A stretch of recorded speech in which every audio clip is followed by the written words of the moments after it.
Good morning and welcome to the Agent Rundown Real Estate Coffee Talk I'm Angel. I'm Andrea. And Marie. And first we should say happy holidays and Christmas and Hanukkah and New Year and everything to every one of our followers. And today we want to talk about a great topic, which is like what is the difference between rent versus buy. There's a lot of myths around renting and why people continue to rent, and why they think that they're not able to buy or why they don't want to buy. And so we want to lay some facts down to those myths. So who wants to start us off? Well, it's definitely a tough decision. I think a big thing is there's definitely tax advantages to owning rather than renting. When you're renting, you're just tossing your money away. You're actually paying somebody else's mortgage. Yes. So there's tax advantages to begin with. Mm-hmm.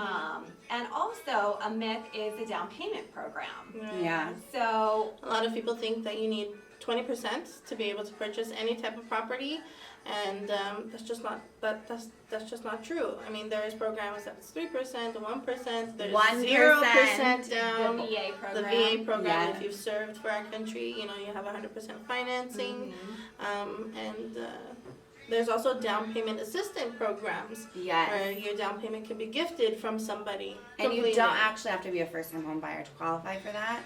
And another big thing is I think a lot of people don't realize that there are a lot of properties in Los Angeles County that would equivalent to about the same amount as money or less or same or just right above that you're paying in rent already. I actually love that downtown even has lofts that are beautiful lofts and they're under $400,000. That's crazy, guys, to live in the city in a prime location. And I live in the valley and they're everywhere. There's a lot. The other thing is, historically, when you rent, it takes 25.8% of your income you're putting towards rent. If you were to buy, it's only 21.2%.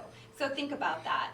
A little bit less than 4% you're saving if you're owning rather than buying. But that was historically. Yeah, exactly. It's shifting. It's shifting now. So right now, if you're renting, it's about 28.2% of your income is going to pay someone else's mortgage. If you buy now, it's down to 17.7%. That's a huge difference. And one thing that you mentioned is going towards somebody else's mortgage. Think about it. If you're paying $2,500, right, in rent, which is an average on the lower side too. I mean, I feel like most people find themselves spending even more than that in their rent. Yes. If you're paying $2,500 a month every year, that's $30,000 that you're giving away towards your living, and you'll never see it again because it's somebody else's mortgage that you're paying. So let's talk about the fun stuff though. So one of the things that I totally advise if you're open to doing it is starting with an investment property. So either a duplex, triplex, or even just a really nice townhouse or condo that's in a desirable area. That way you can rent out one of the parts of the property and use that as an income, which can also be included in the deciding factor if you're going to get approved for the loan or not. So that's something we can discuss. Or you could just rent out the entire thing once you're ready to leave, or just sell it. Because one of the biggest things that we want to talk about is the equity that you build your own mortgage. Yeah, and that you can cash out. Things with either invest in another real estate, property, or a business, starting your own company. There's so many options, which we'll touch on in another week. But the equity that you build is just incredible, and I think a lot of people don't realize how much easier it is to get into a home than they think. And then even the last thing I do want to say is that credit scores. A lot of people are intimidated thinking they need a perfect credit score to get approved. That's so not true. Right. As low as 580. Yeah. And so I think that there's so many more candidates that qualify. So instead of paying someone else's mortgage, let's pay yours and start building your generational wealth. I don't want to be the numbers girl the whole time, but they talk about long-term wealth. So if you took a person who has owned and looked at their long-term wealth versus a person that's renting and look at their long-term wealth, it's about $4,000 for renters. For owners, it's about $184,000. And that's on average in America. Yeah. So Los Angeles would probably be even higher. Much because, higher. Yeah, our property and value. If you think about it too, you guys, any truly wealthy person never got there just by a career. right? You Yeah. know that they have many different properties, and every single person started with one. Yes. Every single one of those wealthy people started with one property and capitalized on that to really then truly grow their wealth and financial stability.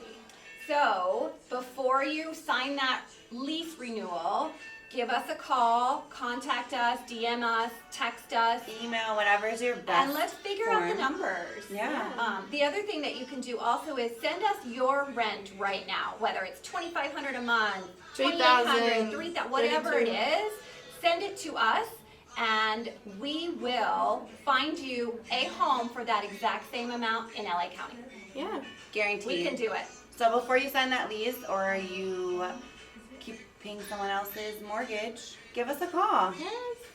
And See you next That's time. it. And until then, enjoy your Happy holiday holidays. festivities. Bye, guys. Bye.